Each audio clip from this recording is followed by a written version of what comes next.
رضی اللہ تعالیٰ عنہ کا زمانہ ہے تو کیس آیا، ایک شخص نے 4 ایکڑ زمین بیچی، دوسرے نے خریدی۔ جس نے بیچی وہ کسان نہیں تھا، کوئی اور کام کرتا تھا۔ اس نے کہا میرے پاس فارغ ہے، میں تو کاشتکاری نہیں کرتا، تو ایک کسان نے خرید لی۔ توجہ ہے میری بات پر؟ وہ کسان ہل چلا رہا تھا، پہلے دن ہل چلایا تو اس کھیت کے اندر سے خزانہ نکل آیا۔ کھیت سے خزانہ کس کا ہے یہ؟ جی بھائی جی سڑک لنگ جائے نا وہ آتا ہے اور میں دیڑی نہیں تھی بیانہ واپس لو۔ اب تو سڑک گزر گئی ہے، مجھے تو پتہ ہی اب چلا ہے کہ یہاں ہاؤسنگ سوسائٹی آنے والی، میں تو نہیں دیتا ہی، رکھ لیا۔ کیا نکل آیا؟ ہیرے جواہرات چاندی لال نکل آئے۔ اب اٹھا کے نا وہ شخص نکلا ہے وہ رکھ لیتا، سنبھال لیتا، کیا ضرورت تھی؟ ویسے بھی لوگ تو پیسے بتاتے ہی نہیں کتنے۔ اٹھا کے نا وہ خزانہ تو جس نے بیچے تھے اس کے گھر چلا گیا، کہنے لگا میں نے زمین خریدی تھی، خزانہ نہیں خریدا تھا، تیرا ہے، تو لے لے، تیرا ہے، رکھ لے۔ وہ بھی صحابی رسول ہے، میرے نبی نے دنیا کی محبت کھینچ ڈالی ہے دلوں سے۔ وہ کیا کہنے لگے؟ کہنے لگے میں نے تو 4 ایکڑ سے بڑی مشکل جان چھڑائی ہے، تو اب پھر دولت لے کے آ گیا ہے۔ اس نے کہا یہ تیرا ہے، تو ہی رکھ، میں نے زمین بیچی تھی تو جو اس کے اندر تھا وہ سارا ہی تیرا ہے، بیچ ڈالا تھا۔ کہنے لگا نا میں نے زمین خریدی ہے، خزانہ نہیں خریدا۔ وہ کہنے لگا نا بھائی میں نے تو ہر شے بیچ دی ہے، اس میں سے پھل اگے، پھول نکلے، وہ سارے جاگ رہے آپ لوگ؟ آنکھوں ہے ہی کم جاگن والا ہے، یہ ہوتا ہی نہیں۔ یہ عجیب معاملہ ہے نا جی۔ یہ فرشتے ہیں جو دنیا میں بستے تھے، یہ انسان تھے جن کو فرشتے بھی دروازے کھول کے دیکھتے تھے، یہ کیسے انسان ہے۔ اب مقدمہ حضرت عمر کے پاس آ گیا، توجہ ہے میری بات پر؟ حضرت عمر فاروق کے پاس آیا، حضرت عمر فاروق نے دونوں کی بات سنی تو جس نے بیچی تھی اس سے کہنے لگے پرانے مالک سے، چل یار تو لے لے، مجھے لگتا ہے کہ تیرے ہی ہیں، تیرے بڑوں نے دبائے ہوں گے، تو نہیں نکال سکتا، تو ہے تو وراثت تیری بنتی ہے نا، رکھ لے۔ کہنے لگا عمر آپ کیا سرائی کر رہے ہیں؟ اگر یہ بات غلط ثابت ہو گئی اور قیامت میں مجھے اس خزانے کا حساب دینا پڑا تو آپ میرے ساتھ اٹھیں گے نا، میرا بوجھ اٹھائیں گے نا؟ حضرت عمر کہنے لگے جی میں کوئی نہیں اٹھاتا، میں تیرا بوجھ۔ اب وہ جس کو بیچا تھا حضرت عمر کہنے لگے بھائی اس نے تو تجھے دے دیا تھا، اب تیرا ہے تو رکھ لے۔ کہنے لگا عمر آپ قیاس کر رہے ہیں، آپ قیاس کر رہے ہیں، اگر قیامت والے دن میں پھنس گیا تو میں آپ کا نام لے لوں اللہ کی بارگاہ میں؟ حضرت فاروق اعظم نے نا سر پکڑ لیا، فرمایا میں فیصلہ ہی نہیں کرتا، تم حضرت ابی بن کعب کے پاس جاؤ رضی اللہ ہو۔ حضرت ابی بن کعب کے پاس آئے اور آ کے ان دونوں نے کہا حضرت جی ہمارا ایک کیس الجھ گیا ہے۔ فرمایا وہ کیا؟ وہ صحابہ تھے جن کی ہر صبح صبح عید ہوتی تھی، خدا کا قرب حاصل تھا، نبی کی دید ہوتی تھی۔ حضرت ہمارا کیس الجھ گیا، حضرت عمر سے فیصلہ نہیں ہوا، آپ مہربانی فرمانے لگے وہ کون سا کیس ہے جو عمر فاروق سے فیصلہ نہیں ہوا؟ وہ کون سا کیس ہے؟ کہ حضرت جی یہ معاملہ ہے، توجہ ہے میری بات پر، یہ والا معاملہ ہے کہ اس نے بیچی ہے جگہ، میں نے خریدی ہے، اب خزانہ نکل آیا، میں کہتا ہوں تیرا ہے، یہ کہتا ہے نہیں تیرا، میرا میری نہیں۔ جی یہ کون سا دور ہے؟ بولے نا وہ کون سا دور تھا؟ خیر الناس من ینفع الناس، لوگوں میں بہتر وہ جو لوگوں کے لیے نفع بخش۔ یہ کہتا ہے خزانہ تیرا ہے، میں کہتا ہوں نہیں، تو کون سا دور ہو گیا؟ تیرا تیری کا۔ حضرت سیدنا ابی بن کعب رضی اللہ تعالیٰ عنہ نے سر جھکا لیا، کہنے لگے میں فیصلہ کیا کروں، میں بہت بڑا قاضی ہوں پر یہاں میں بھی الجھ گیا ہوں، اب فیصلہ سنو، خوبصورت فیصلہ۔ حضرت ابی بن کعب اس سے پوچھتے ہیں بیچنے والے سے تیرے بچے کتنے ہیں؟ کہنے لگا جوان بیٹا ہے۔ خریدنے والے سے کہتے ہیں تیرے کتنے بچے ہیں؟ اس نے کہا جوان بیٹی ہے۔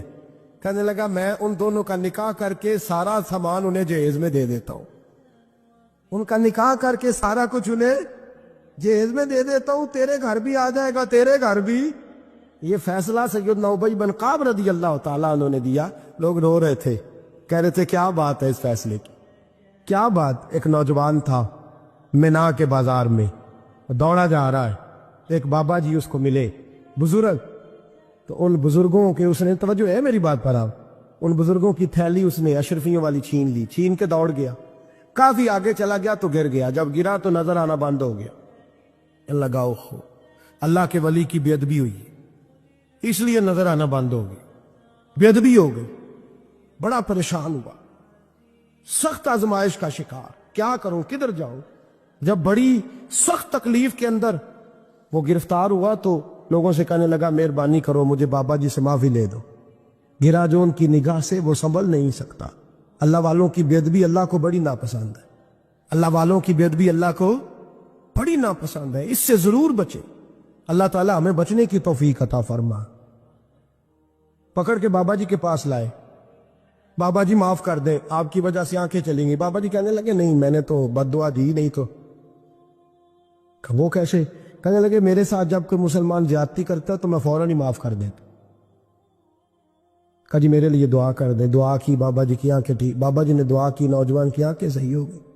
لوگ چلے گئے تو وہ نوجوان قریب بیٹھ گیا. کہنے لگا بزرگوں آپ نے جو کہا میں نے مان لیا, پر ایک بات میری سمجھ میں نہیں آئی.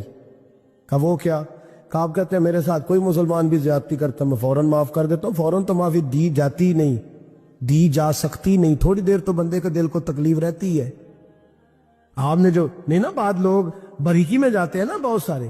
کہا جناب بندے کے دل میں تھوڑی دیر تو تکلیف, ایک کوئی لڑائی ہو جائے تو کہتے ہیں ابھی نہیں میں نے جانا, ذرا بات ٹھنڈی ہو جائے گی تو پھر, ابھی تو بڑی چوٹیں لگی ہیں, بڑا مسئلہ بنا ہے.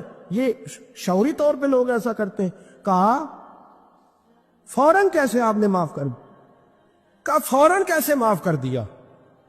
تو بابا جی کہنے لگے مجھے اپنے نبی سے پیار ہی بڑا ہے صلی اللہ علیہ. ہم عشق کے بندے ہیں, کیوں بات بڑھائی ہے, محبت بڑی ہے رسول رحمت سے. پر میں کیا بات ہے؟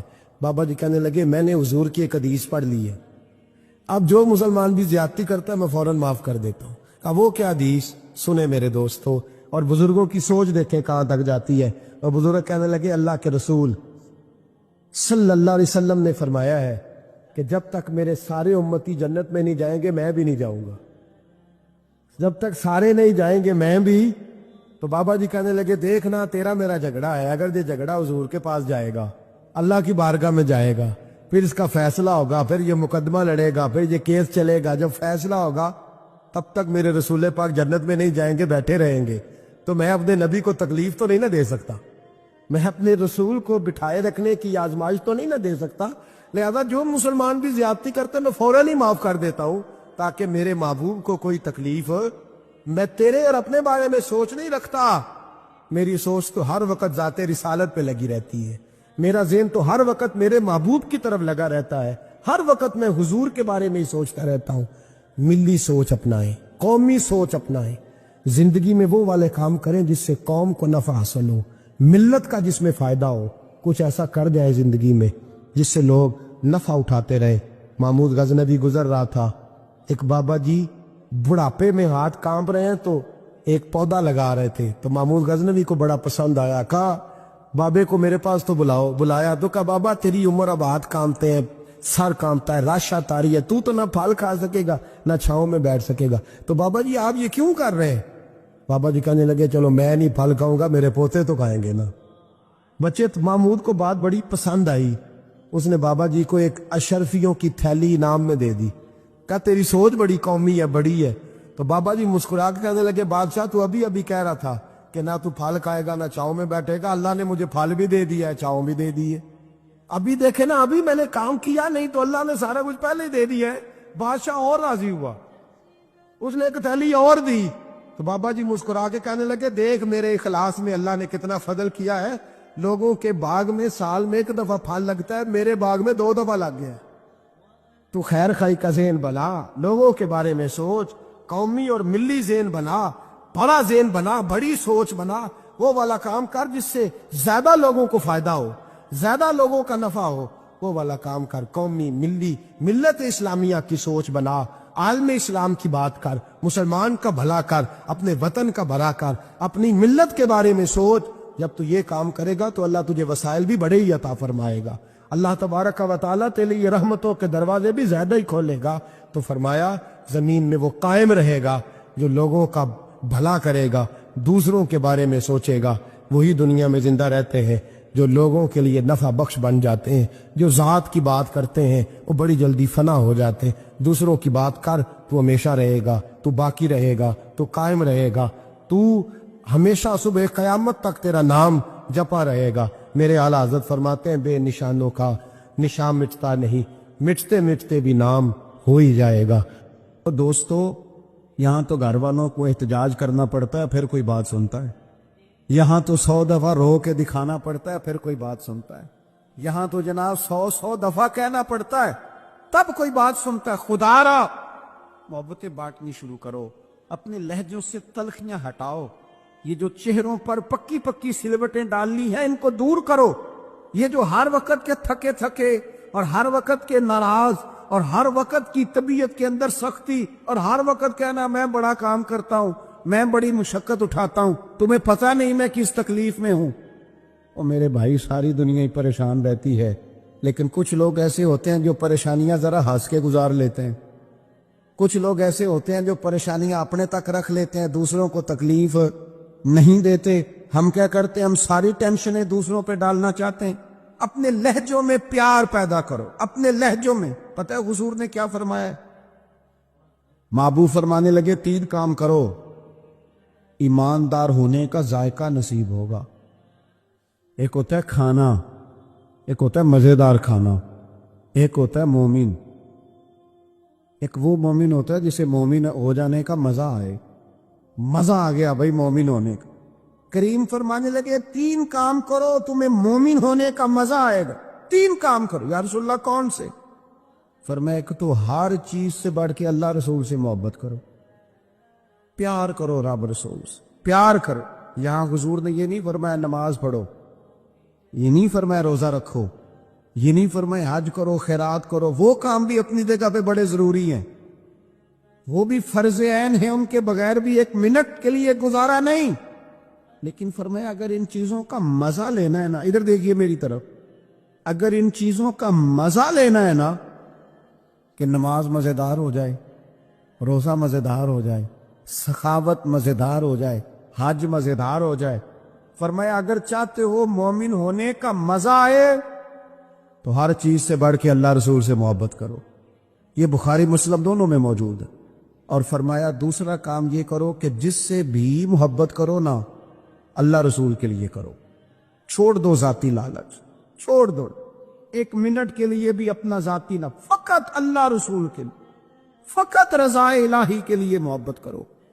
اور تیسرا حضور فرماتے ہیں مسلمان ہونے کے بعد، کلمہ پڑھنے کے بعد کفر کی طرف جانا اتنا ناپسند کرو جتنا آدمی آگ میں جانا ناپسند کرتا۔ یہ 3 کام کرو تمہیں مومن ہونے کا مزہ آئے۔ اگر کبھی پیار والا لہجہ بنا لیں، اگر کبھی تلخی چھوڑ دیں، اگر کبھی اپنے مزاج سے وہ ساری چیزیں دور کر دیں اور ہم رب رسول سے صحیح والا پیار کریں، تو آپ یقین کریں پھر بندہ قرآن پاک شروع کرتا ہے تو اس کا تلاوت چھوڑنے کو دل نہیں کرتا، پھر وہ سجدے میں سر رکھتا ہے، پیار ہو گیا نا اللہ رسول سے، پھر وہ سجدے میں سر رکھتا ہے تو اٹھانے کو جی نہیں چاہتا، پھر وہ دین کی نوکری کرتا ہے تو اس کا دل کرتا ہے صبح بھی دین کی بات کروں، شام بھی دین کی بات کروں، میرا ایک ایک رواں خادم بن جائے، میں نوکری کروں، جگہ جگہ جا کر رسول اللہ کے دین کی بات کروں۔ کیوں؟ پیار جو ہو گیا، محبت جو ہو گئی۔ جب آپ کے لب و لہجے میں پیار سرائیت کر جائے، آپ کو پتہ ہے پھر اس محبت کو آگے بڑھانے کا کہا گیا ہے۔ حضور نے فرمایا میرے صحابہ سے بھی محبت کرو کیونکہ میرے صحابہ ہیں، پھر ان سے بھی پیار کرو، ان کے بارے میں تمہارے دلوں کے اندر عقیدت کے جذبات ہیں۔ اور پتہ ہے کس طرح کی عقیدت؟ شوق والی عقیدت۔ میرا اور آپ کا دور بحث کا دور ہے، اور بعض ایسے بیوقوف ہیں جو اپنی حیثیت نہیں دیکھتے اور اپنی ذاتی بحث کو اٹھا کے نبی پاک کے صحابہ اور اہل بیت تک لے جاتے، اور یار تیری تو حیثیت ہی نہیں ہے تو ان پر بات کر سکے، تو دیکھ تو صحیح ہے وہ لوگ ہیں جنہیں اللہ نے اپنے نبی کی غلامی کے لیے منتخب فرمایا، اللہ نے جن کا انتخاب کر کے حضور کے دور مبارک میں جنہیں رکھا، تو ان لوگوں کے بارے میں کلام کر رہا ہے۔ عقیدت، پیار صحابہ سے عقیدت، اور اس عقیدت کے اندر وارفتگی۔ حضور کے صحابہ ہجرت کر کے گئے تھے حبشہ، نجاشی بادشاہ پر کفار مکہ نے، قریش نے بڑا پریشر ڈالا کہ یہ ہمارے بھاگے ہوئے لوگ ہیں، انہیں واپس کر دو، پر وہ نجاشی نے کہا میں واپس نہیں کرتا، انہیں جگہ دی، صحابہ کو آزادی